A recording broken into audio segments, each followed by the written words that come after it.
Tonight's headlines: coordinated attacks against U.S. troops in Iraq. New York Times leaders toppled by scandal. New push to extend child tax break to millions of poor. Also tonight, indicted Martha Stewart crafts a PR campaign to win public support. And the new book kids are dying to read and pirates are ready to steal. We'll end tonight with the one about the high school buddies who decide to buy a racehorse.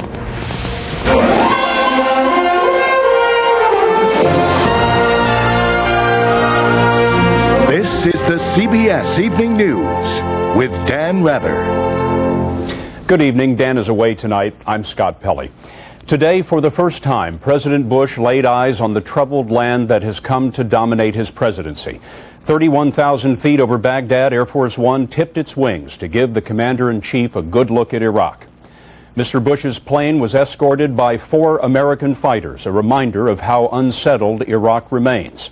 On the ground, American soldiers are still fighting and dying. There were 16 attacks today. National security correspondent David Martin tells us that some of the ambushes seem to be carefully planned. At the airport today, American troops were assaulted by coordinated fire coming from different directions. CBS News correspondent David Hawkins is in Fallujah, where 1 American was killed. Hardly a day goes by without another attack on U.S. troops in Iraq. Today, there were 16. In Baghdad, attackers took out an American vehicle with a rocket-propelled grenade. The ammunition exploded. Ammunition on board. Elsewhere in the capital, 2 soldiers guarding a bank were wounded. In another grenade attack, 1 soldier was killed and 5 were injured at a checkpoint outside a police station in Fallujah, a town west of Baghdad that's deeply anti-American. We hate American, man. 4,000 more troops have been sent to the area, most of them from the 3rd Division, 2nd Brigade. They were the first into Baghdad and were headed home. Now they've been told that their road back to America runs through Fallujah. Until resistance in places like this is finally put down, the war's not really over, at least not for the soldiers of the 2nd Brigade, 3rd Infantry. David Hawkins, CBS News, Fallujah. It was 5 weeks ago tonight that President Bush declared major combat operations in Iraq over. Since then, 9 Americans have been killed in action. CBS News has learned that Iraq's one-time deputy prime minister has suffered a mild heart attack. Tariq Aziz, in his mid-60s, is being held by U.S. forces. For a time, captured Iraqi leaders were being housed in tents. They've now been moved indoors. And now this from Baghdad. New video of Saddam Hussein.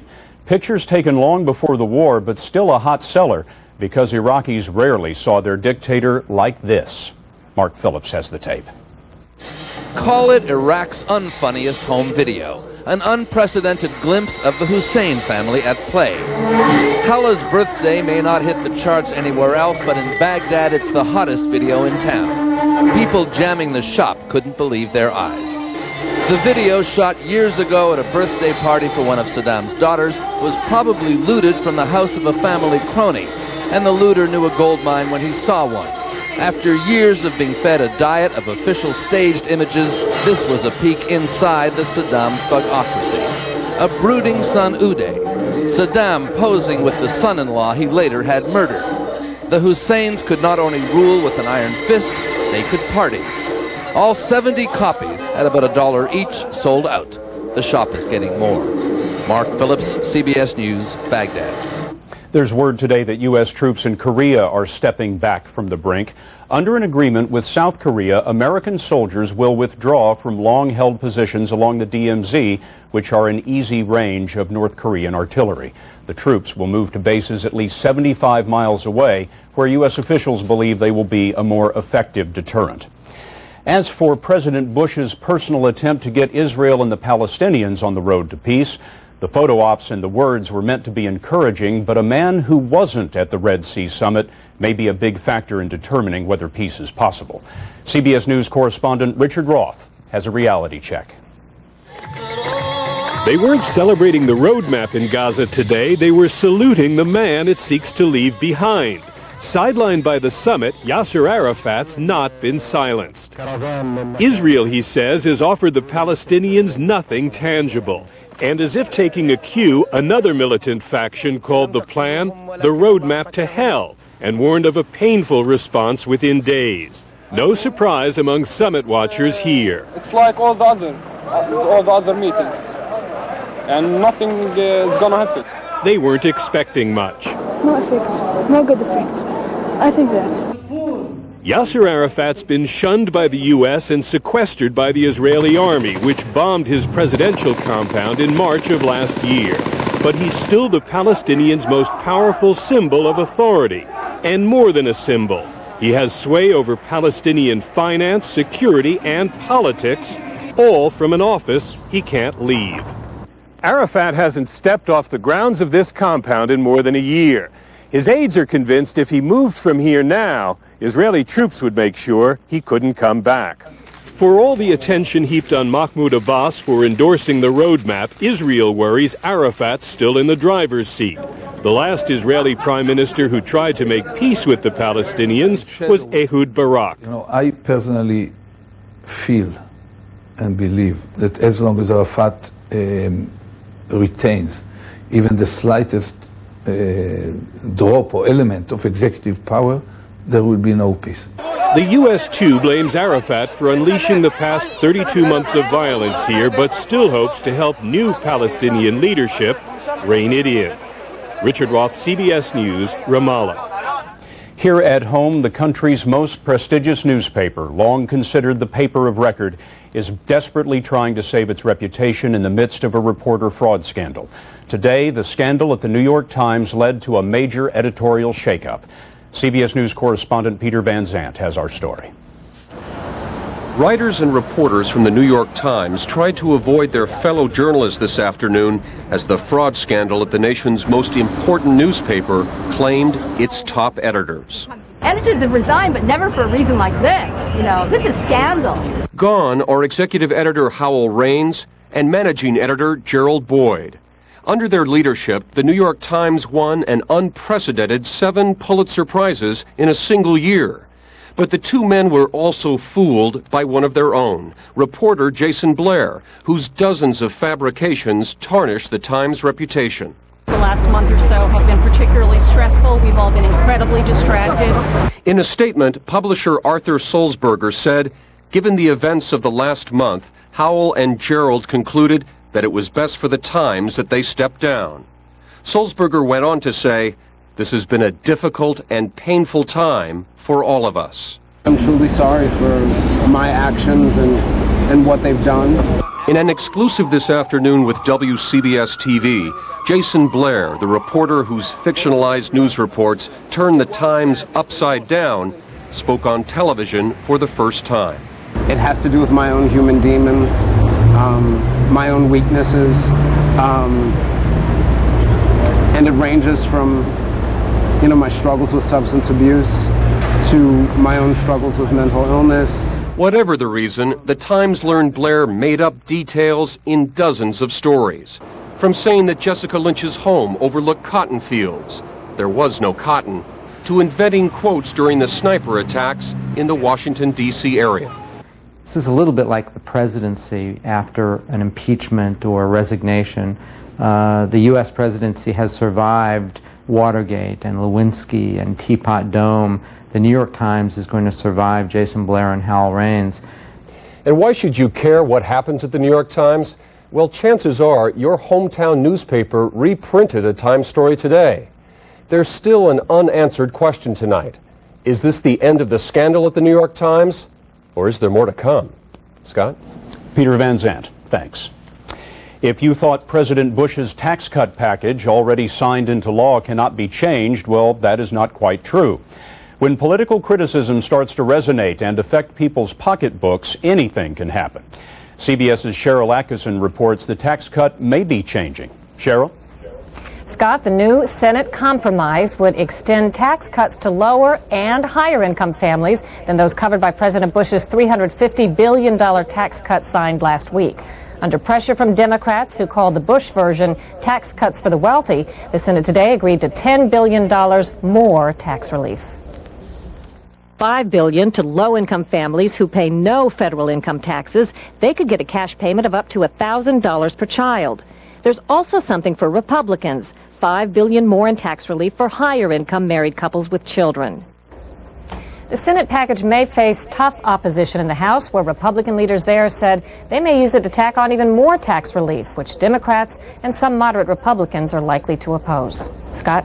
Cheryl Atkinson in our Washington bureau.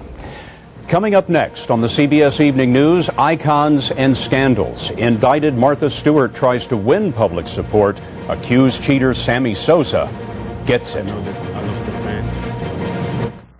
A troubled economy and how it affects you. The latest on the war on terror, health issues at home and abroad. When you need to know, you need the CBS Evening News with Dan Rather. Hey, have you called your doctor yet about the purple pill called Nexium? Well, perhaps you should wait till you get home. Find out if Nexium is right for you and visit us at purplepill.com. We're in a Florida firehouse for the Tilex Mildew Challenge. These tough, sweaty firemen have been showering day in and day out to see if they can build up a case of mildew too tough for Tilex Mildew Remover. Well, sound the alarm. Just spray Tilex, and without scrubbing, that tough, ugly mildew is blasted, dead, gone. That mildew didn't stand a chance. Tilex Mildew Remover. Proof nothing's tougher than Tilex.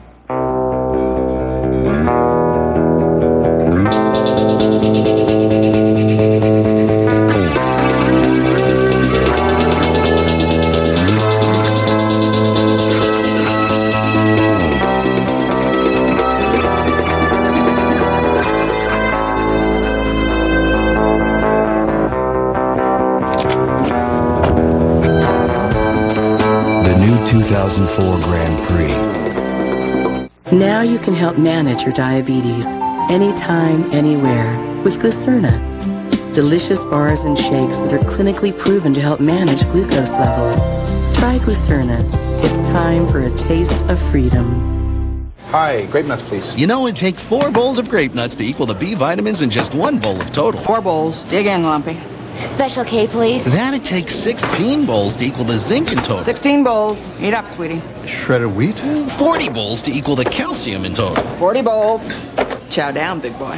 You need Total. It's got 100% daily value of 12 vitamins and minerals. No other cereal comes close. Total, please. Total for me. We're out of bowls. Total Raisin Bran. What are you getting for breakfast? Imagine combining the stain-fighting power of Efferdent and freshening power of Listerine. You'd get Efferdent Plus. It's extra fresh, and nothing gets your dentures cleaner. Efferdent Clean, Listerine Fresh. That's Efferdent Plus. Can't sleep? Why take a PM with an extra medicine if you don't have a backache or headache? Unisom Sleep Gels has the same amount of the same ingredient to help you fall asleep with no extra medicine. Unisom, it's all you need. Martha Stewart, who turned do-it-yourself into a billion-dollar empire, got to work today on a new project, saving her own name. CBS News business correspondent Anthony Mason has the story.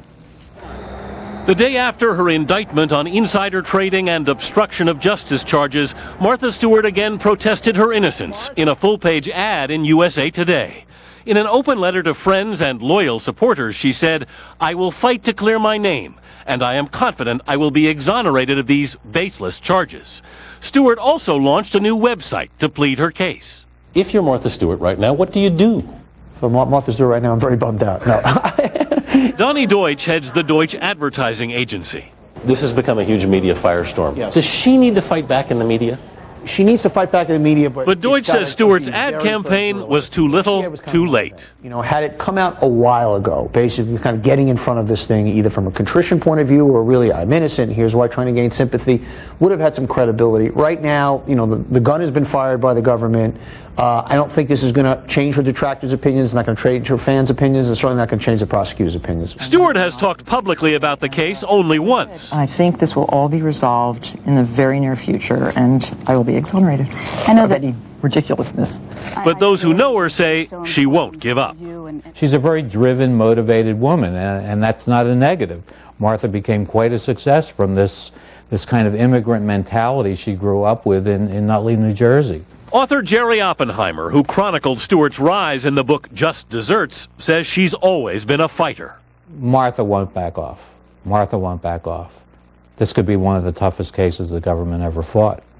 Even under indictment, Stewart could still strike a deal with the government, but the same stubbornness which has been a key to her success has become an obstacle to her making peace with federal prosecutors. Scott? Anthony Mason, thanks.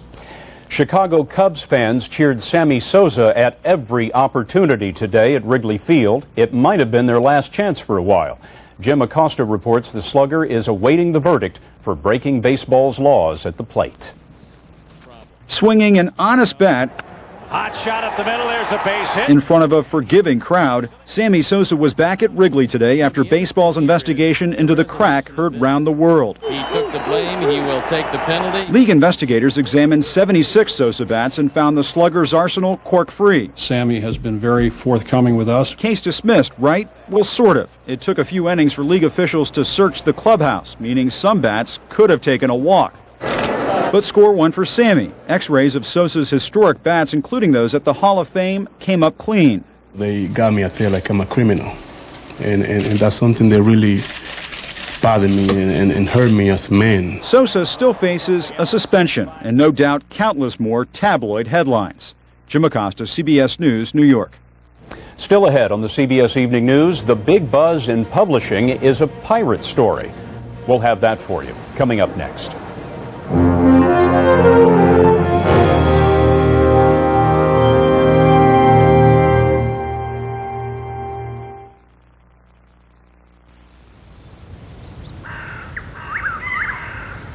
Good morning, oranges.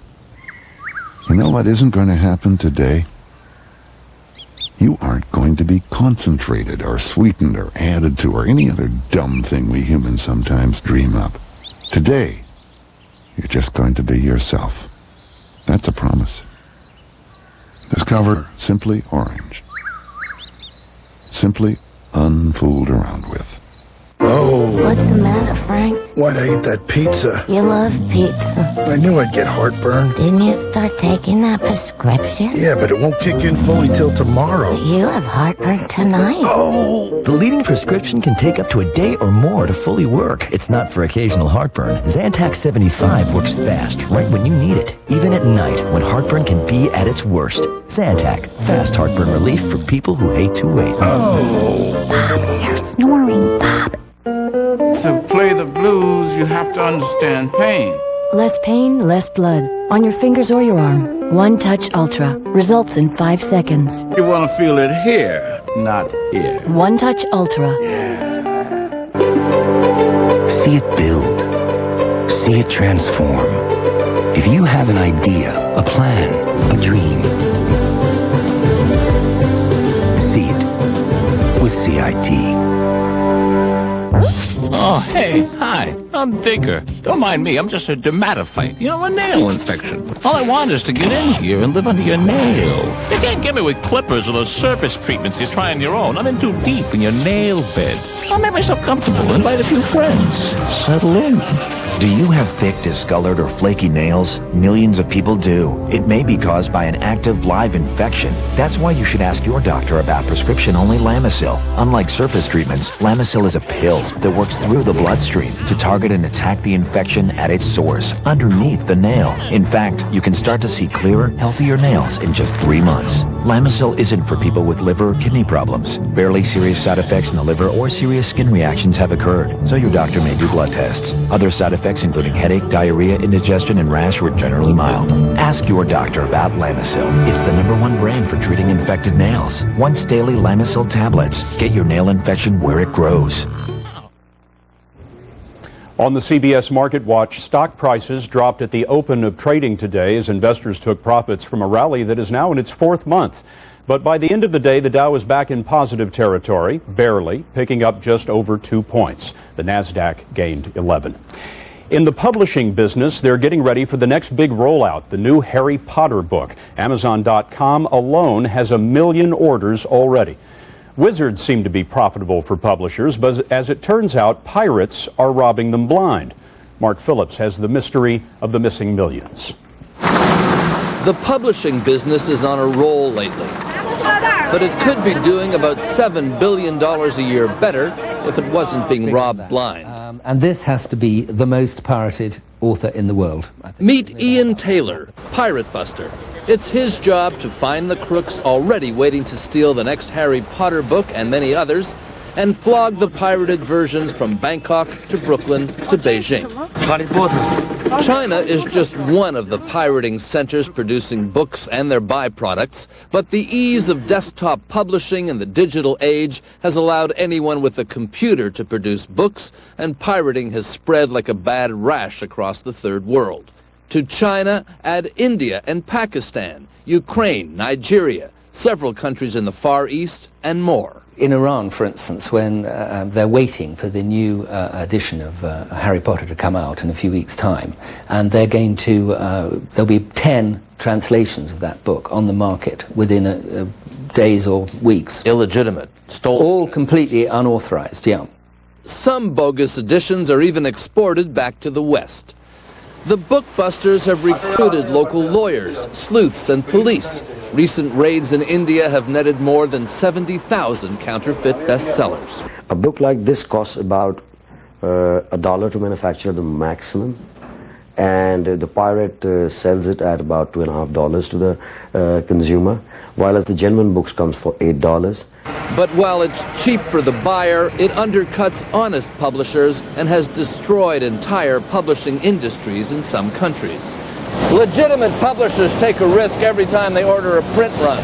For them, each of these books will come off the presses with a little prayer that somebody will buy it. The pirates print only for known and ready markets. Their presses aren't so much a license to print books as money.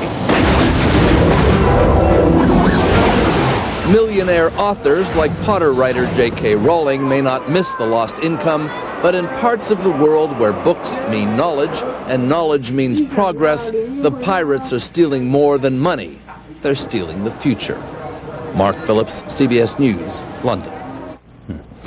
In Russia today, suspected Chechen rebels carried out their third suicide bombing against Russian targets in 3 weeks, and all of these bombings were by women.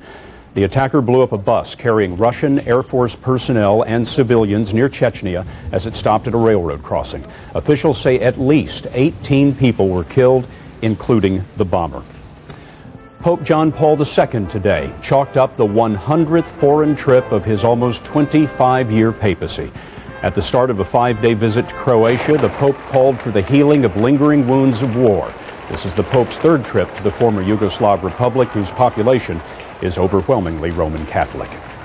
Coming up next on the CBS Evening News, high school classmates and their class project, the favorite to win racing's Triple Crown.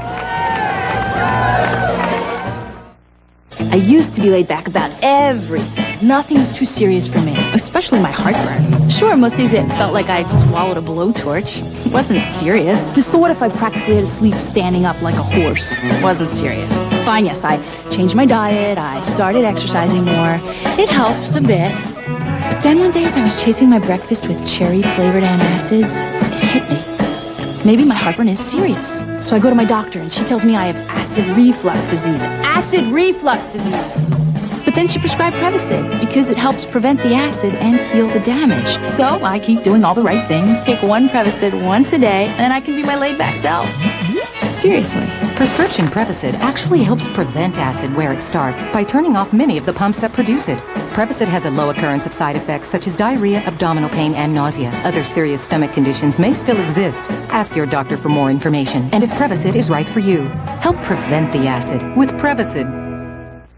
I remember when the doctors told us, it felt like our entire future got compressed into just a year. But we found out that we could get money ahead of time from Jim's insurance. We paid off the house and we set up trust funds for the kids. We took a vacation. That was a trip of a lifetime. Insurance from Mutual of Omaha. For what really matters in life. Begin today. I've always talked fast. Ooh, give me 55, come on, 25, come on, I'll give you 1, 2, 20. But the chemo slowed me right down. For the first time ever, I was too tired to work. If you're on chemo and feel tired, you may be anemic. Time to go, Charlie. Talk to your doctor about Procrit. For chemotherapy-related anemia in patients with most kinds of cancer, Procrit can help you regain red blood cells, and more red blood cells can mean more strength. Okay, folks, I'm come back. Procrit is proven and safe. In studies, only diarrhea and edema occurred more often with Procrit than placebo. In this business, you gotta be fast. It's time to break from routine and to break out the skewers. It's time for Red Lobster's new Mix It Up Shrimp. Combine a few of our 5 mouth-watering flavors, all served with our famous Cheddar Bay biscuits and salad. Mix It Up Shrimp. It won't be around for long. Not one of these allergy medicines can give you long-lasting seasonal allergy relief without the risk of drowsiness. But Allegra 180 can. For people 12 and over, side effects are low and may include headache, cold, or back pain. Choose long-lasting relief without drowsiness. We're not the Wild West, but in just a few minutes we'll have a story that'll make you think we are. Not to worry, the sheriff is on the case. The story at 6 o'clock. Here's something new to consider tonight in the ongoing debate over highway speed limits. A new study finds that in states that adopted limits of 70 miles an hour or more, the risk of death increased for women and elderly drivers, but not for younger men. The study did not determine any reason for this. And finally tonight, when speed thrills. Come Saturday's Belmont Stakes, a captivating horse named Funnyside could become the first Triple Crown winner since 1978 and the first gelding ever. CBS's Lee Cowan tells us that the track to racing glory began in a New York high school 4 decades ago. The Sport of Kings has a new royal family this year. But this time, the darlings of the track are more blue-collar than blue blood. We do represent probably 90% of the class that's out there. You know, it's the working class. Case in point, Mark's a math teacher. John's an optician. Harold is a contractor. Altogether, they make up the Sackett Six, a group of high school buddies from tiny Sackett's Harbor, New York, who had a few too many beers one night and decided to buy a racehorse. None of you really knew anything about thoroughbred racing, right? Absolutely not. No. We learned it all. You can buy a book, you know, on that. Harold's got just about every one. At the time, even they thought it was a pretty funny idea. But 8 years later, a funny thing happened on the way to the track. They found a bargain named Funnyside. Funnyside has won the 129th Kentucky Derby! When their unheralded gelding wowed the world in the Kentucky Derby, even the Sackett Six was stunned. They couldn't even find the winner's circle. We started down saying, we got a winner. Well, everybody else said, well, we bet on Funnyside too, we got a winner. And I said, no, you don't understand. We're owners, we are winners, we got to get there. He's won the Preakness by almost 10 lengths. 2 weeks later, they were back in the money, when Funnyside won the Preakness too. He turned around and looked at me with those pretty brown eyes and said, you ain't seen nothing yet.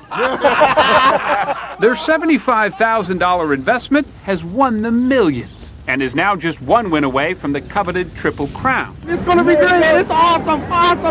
No horse has won that in 25 years. We think we're in a good spot. I wouldn't trade places with anybody. Why would they? They are the little guys of racing who have been made giants by a horse with a grateful heart and even faster feet. We're never going to get another horse like this. How can anybody be having as much fun as we're having?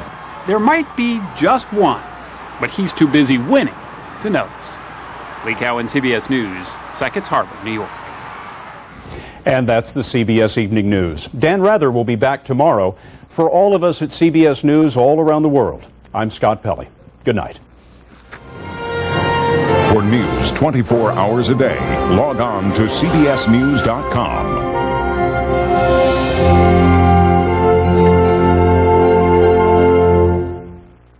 This is CBS. Straight ahead, a Middle Tennessee woman has been found dead. Her husband now charged with her murder. And it's a crime you would expect to see in Old Western, but cattle rustling is becoming a big problem in Middle Tennessee. And it's Nashville's week to shine. We'll have a live report from Fanfare. The news is now. From your news and information leader. This is News Channel 5 at 6. Good evening, everyone. A missing persons case nearly 3 weeks old is solved in Franklin County. But the outcome is not what the family was hoping for. Investigators have found the body of Heather Owens, and they've already made an arrest. News Channel 5's Mark Bellinger went to Deckard and tells us why a bitter divorce may have led to murder. Did you do what you were accused of doing? 32-year-old Lonnie Owens never acknowledged the question. He is charged with killing his estranged wife, 26-year-old Heather Owens, who was also the mother of his 2 children. Heather Bolin Owens' body was located and found here in Franklin County, Tennessee, in a shallow grave. Heather Owens had been missing since May 17th. She was last seen leaving work at the Nissan parts plant that afternoon. The plant is located in Deckard. The next day, police in Sewanee found her pickup truck on Montego Mountain. Family members put up missing persons posters, hoping she had left on her own accord and that someone would recognize her. It's a living hell. We're a very close family and usually know where everybody is at all times.